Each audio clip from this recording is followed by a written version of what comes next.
Greetings and welcome, everyone. I am Kristian Salinas, the Artistic and Executive Director of QFest, the Houston International LGBTQ Film Festival. 2021 marks our 25th anniversary, and I am so delighted and thrilled to welcome the writer-director Todd Stephens, who will be closing this year's festival with his wonderful new film, SWAN SONG. Hey, how are you? Good to see you.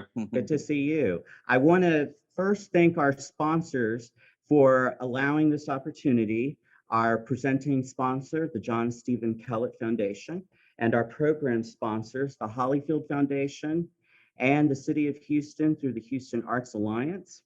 I'd also like to thank our project sponsor, the Aurora Picture Show, as well as our online sponsor, Sinenso, and our media sponsor, Houston Media Source and Spectrum South.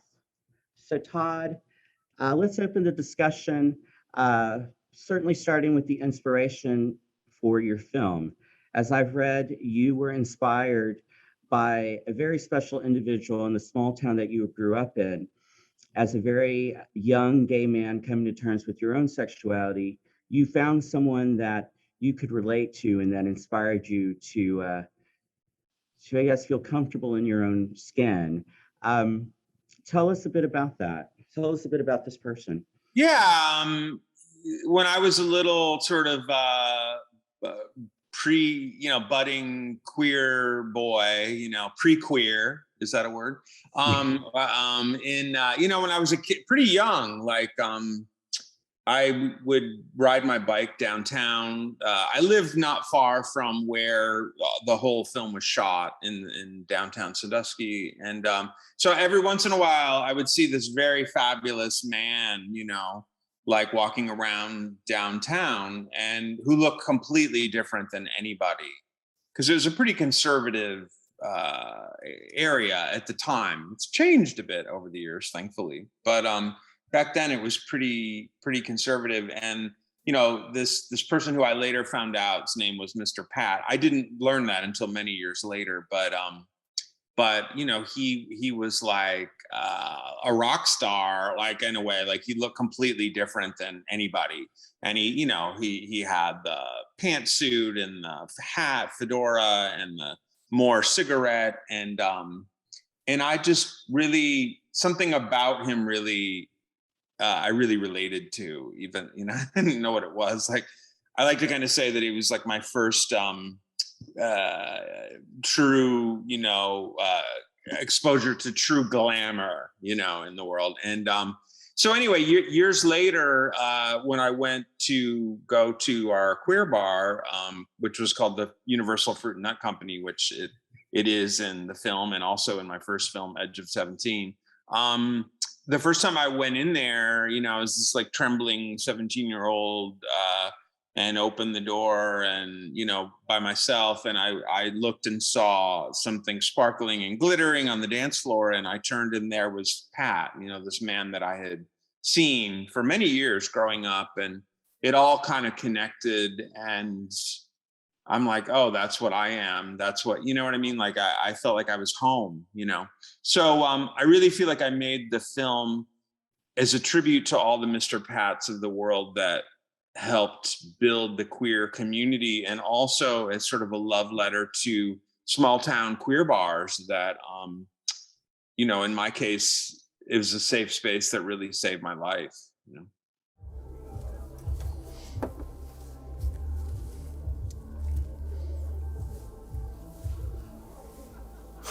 Gorgeous skin. Where you from? Hancock Street. Nice. You been there lately? Been performing long? 2 years. Finally start to get good and they close the damn bar. What's your act? Batten down the hatches, boys. Man your harpoons and make way for Miss Velma Humpback. There she blows. Oh, yes, queen. Forget this little town, Miss Wilma. You be big in Cleveland. Well, ain't you just the sweetest thing?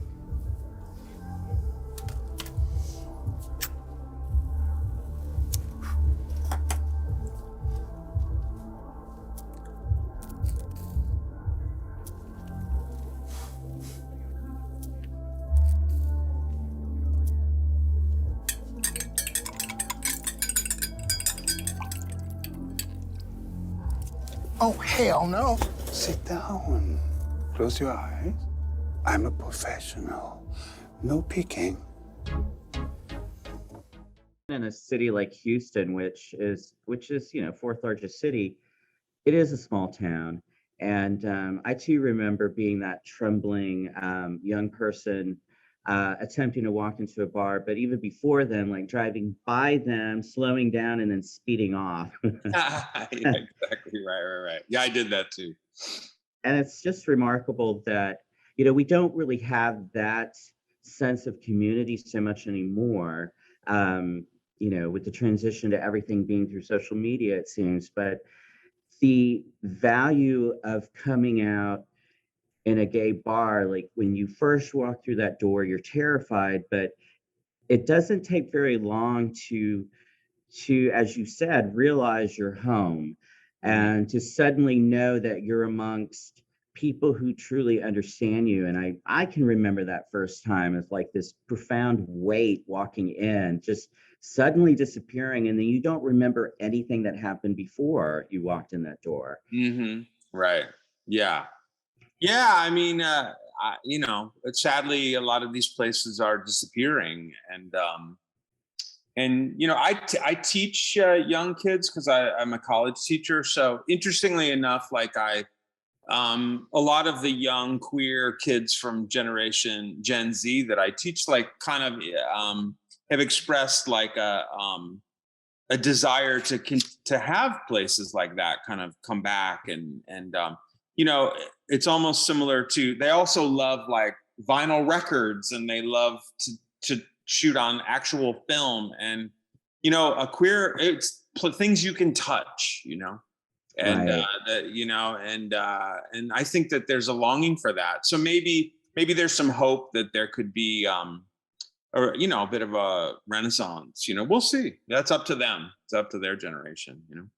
Well, I certainly want to talk about Udo Kier's performance, which it's not hyperbole to say that is an Oscar-worthy performance. And the one thing I love and adore about Udo is that it doesn't matter what movie he's in. And, I certainly am a big fan of his work from the 70s. Like, he just embodies whoever he's playing. And certainly does that in this film, but in such a powerful, provocative, and meaningful way. Like, that character may be based on someone, but it's entirely his character. Yeah. It's Udo, but you also don't see Udo. That's Mhm. such a remarkable performance. And just, I guess, share with us how it was to work with him, to collaborate with him, and how it felt to direct him. Well, it was very important for me to cast a queer actor in that part, and I don't believe that I don't believe in rules, but for this particular film, I felt it was important, not just for Mr. Pat's part, but for all the queer parts. And I wanted somebody who had lived through AIDS and had, lived through the nightclub scene, and knew, and, had his own fruit and nut, and, many years ago. And so that just got it, and, but also, yeah, knew what it was like to be the hot ticket. And, Udo, he's still beautiful, but my God, when he was young, it's like, oh Lord, so, he described, going into bars now sometimes, and like, if people don't recognize him for being famous, that you're just more like invisible, as you get older. And that's something that, whether you're queer or not, we can all relate to. It's just, we live in a youth obsessed world, but it was amazing collaborating with him. He helped me do a Kickstarter campaign, like about a year before we actually shot. So by the time we shot the film, we were friends, and that, I think that kind of trust and friendship that we had just allowed us to go even deeper. And, I mean, we had like a year-long conversation about the character in the film. So by the time we shot, we were really ready, and every day I watched him I felt like I was watching a master class, you know? I mean, it's like one of those things. It's not like, here's a part of a take for this moment, and then, you know, let me glue together this other moment from another take. It's like everything he gave was great. And so it was like hard to choose, you know, like, but he was so wonderful. He wanted to shoot the film in sequence, which was really interesting. Usually you can't do that, but we were able to in this. Like, he really wanted to start off in the nursing home, you know, and kind of come back to life from there. And I think that really helped us both. Mr. Shanrock here to see you, says he's an attorney. Should I tell him you did? Patrick Pitzenbarger. It's been years. Have you seen the register today? I'm sorry to let you know that a former client has passed away. We've lost Rita Parker Sloan. Rita specified in her will that you were to do her hair and makeup for the funeral. First showing is day after tomorrow at 11 a.m. Ransom Funeral Home will require your services tomorrow night.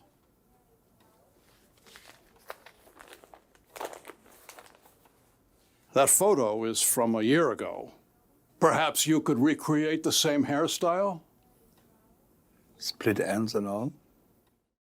My colleague and I, Stephanie St. Sanchez, watched the film together because we're both Udo fans, and just seeing the profound dignity in that performance, and the humor, and the sense that he doesn't take himself seriously as a performer, but what he gives just has such a profound emotional impact. We were weeping at times and laughing hysterically at other moments. He's just such a powerful performer, and he has those incredible kryptonite eyes, as I like to call them. I mean, he's just amazing. So I thank you so much for bringing him back to the collective consciousness of so many queer people. Like, they need to remember this man. He's remarkable. And I felt the same way with, certainly in seeing Linda Evans in her role. Wow, I mean, that performance, albeit brief, was so incredible as well. And she has the perfect character name. I can think of so many Sloans in my world that could fit just perfectly in that character. Rita Parker Sloan, yes, yeah. Yeah, I mean, it's a very gutsy, I don't want to give it too much away, but yeah, you're right. It's a small role, but a pivotal role. And she was very gutsy. There was no vanity. She just did whatever the story required, and just the sweetest woman, like kindest, sweetest, like most encouraging person. And she and Udo got really close. Like, they really connected, so that was really cool. I also think that seeing Jennifer Coolidge is always wonderful, whatever movie she's in. So Thank you for casting her. We love her. Michael Urie certainly felt like the embodiment of all of us at some point in our life, certainly at a much younger age, and just experiencing these dynamics in the characters, like embodying your queerness with pride and reflecting upon those who came before us, and realizing like we owe them such a profound debt of gratitude. Right. I also love seeing Jonah Blackman. I don't see enough of Jonah. Jonah. Yeah, I mean, he's like my brother. I mean, because, we made those crazy gay movies together, and he's done so many other things. He's incredible. Yeah, I love him. Oh my God. Pat? Is it you? No. Yeah, look so athletic. Wow. Come on in. Now, Tristan, check this out. This man gave me my first job in the business. And now he is mopping your vivante. Yeah. Shouldn't have done that, but after all, you gotta catch this guy a break, because he really is a legend. This is Patrick Pitzenbarger. Did all the socialites of Sandusky back in the day. That's right. Once upon a time. I want to talk to you about just about your career as a filmmaker. You certainly I think everything you've directed, you've also written, but you've also written work that others have directed. And, you know, maybe aside from Another Gay Movie and its sequel, these are all, pardon me, autobiographical to a large degree. Or certainly have elements of your own life in them. And certainly in Swan Song, I feel like you have this this remarkable gift for relating your personal stories in a way that all of us can relate to. There's something that connects us to your stories. I don't know if that's so much of a question or leading into a question as much as an observation, but perhaps maybe just talking about your own process in developing an idea that you turn into a script. Mm-hmm. Well, yeah, I mean, I always tried to put myself into pieces of myself into all my characters, you know. But with Swan Song, even though the lead character is a 75-year-old senior citizen, which for some reason on Wikipedia it says I'm 71, but I'm not. But I don't know how to change it. But I'm not quite. You know, I'm like the next, you know, generation X. You know, before that generation. But I hadn't made a movie in like 12 years before this, and so I really almost like was wondering if I could still do it. You know, if I could. I had this thing that I loved doing all my life, but I, you know, just I just kind of lost it. You know, lost. I got off the track or whatever, and you know, life gets in the way, kind of thing, to some extent. And so in a lot of ways, I wrote the character Mr. Pat, somebody who had this thing that he loved, which was creating, you know, visions with hair, and who had also lost his connection to what he loved, you know, and what sort of defined him. And so in a lot of ways, I wrote Swan Song as a way of telling myself that I could still do what I loved, you know. So a lot of times, you know, films are like therapy. You know, you're like working your issues out. At least that's how I treat it. And I always tell my students, like, write what you know, and you know, Carrie Fisher once said, like, take your broken heart and turn it into art, which I always love. But yeah, I mean, that's truth, you know, like if you dig into that truth of who you are and have the courage to put it out there, because it's vulnerable, you know. So it takes a bit of courage, but I just try to be honest and put myself out there. And yeah, I mean, I remember when Edge of 17 came out, you know, it's like people came up to me and said, how did you know my life? You know, there's no greater compliment than have your story resonate, you know, with other people. I mean, that's amazing. You know, when I hear things like that. And now even with Swan Song, it's like people relate to it in a different way, you know, and so that just, it's very gratifying, certainly.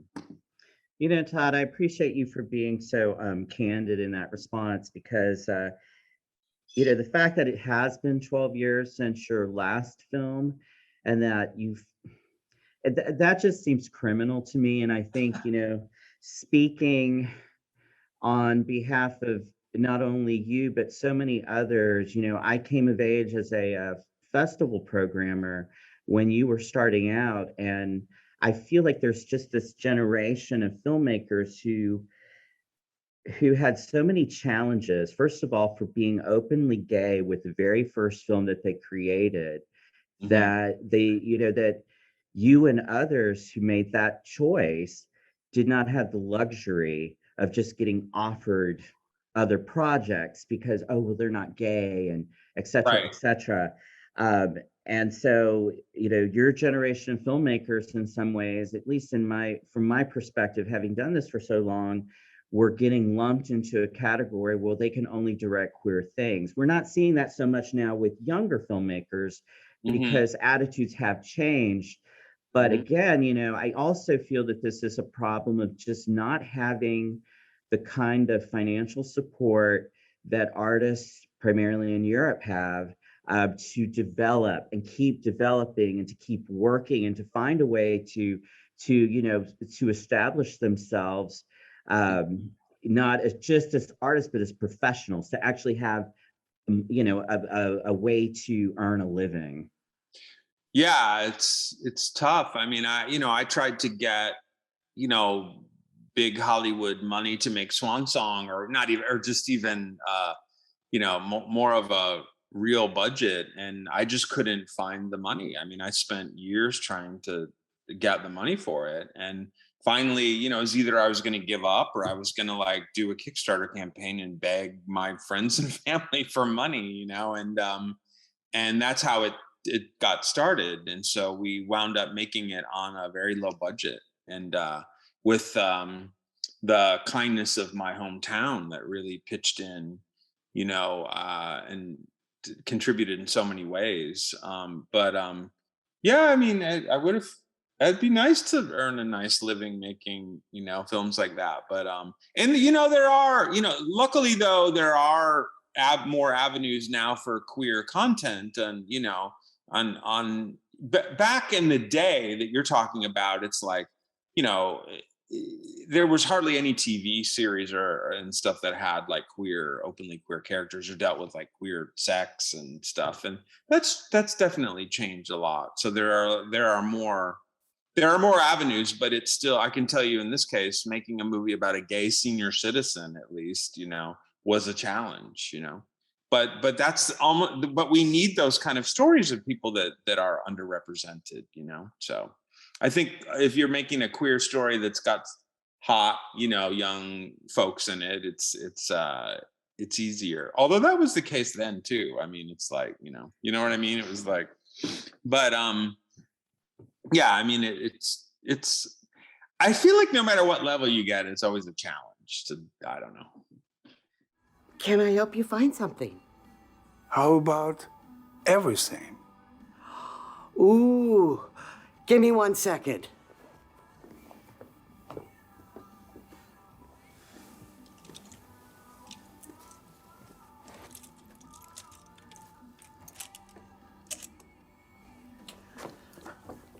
Ta-da! I've been saving it for the right customer. Try it on.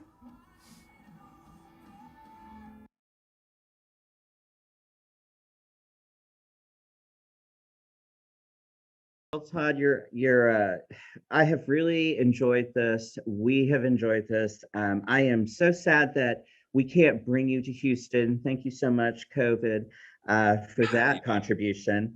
But having this opportunity to talk with you like this and to share this with people who may not be able to attend the screening, all the same, I hope this will encourage them to seek out your film, to watch it. Swan Song is remarkable. And I just really thank you for sharing your time with us, and also for Swan Song being the last film of our festival. For that's it. This is the end of our 25-year run. Yeah, I mean, I'm so honored with that. That's amazing. I mean, Swan Song is about a one-man swan song, but in a way, it was about the swan song of a certain gay lifestyle, like world. Of a certain queer world that really is disappearing, and yeah, I mean, so I was trying to kind of provoke, you know, like our small town gay bar still needed, our gay film festival still needed, you know, I believe they are. And if we let all that stuff slip away, you know, that could be dangerous, you know, ultimately. So, but I'm very honored, super honored to have Swan Song be the swan song of QFest. Well, thank you again, Yeah. Todd. For people who are watching this before Sunday, September 26th, you will have the opportunity to catch the film at our last in-person screening at the Museum of Fine Arts. Swan Song will close out QFest 2021, and we will be presenting the film on Sunday, September 26th at 5 p.m. at the Museum of Fine Arts, Houston, at 1001 Bissonnette Street. There will be a limited number of tickets available as we are observing COVID restrictions and we are requiring masks be worn during the screening. Tickets may be purchased on the museum's website at mfah.org, and we will have a link up on our website as well that will direct you to the museum. Our website is Q-Fest.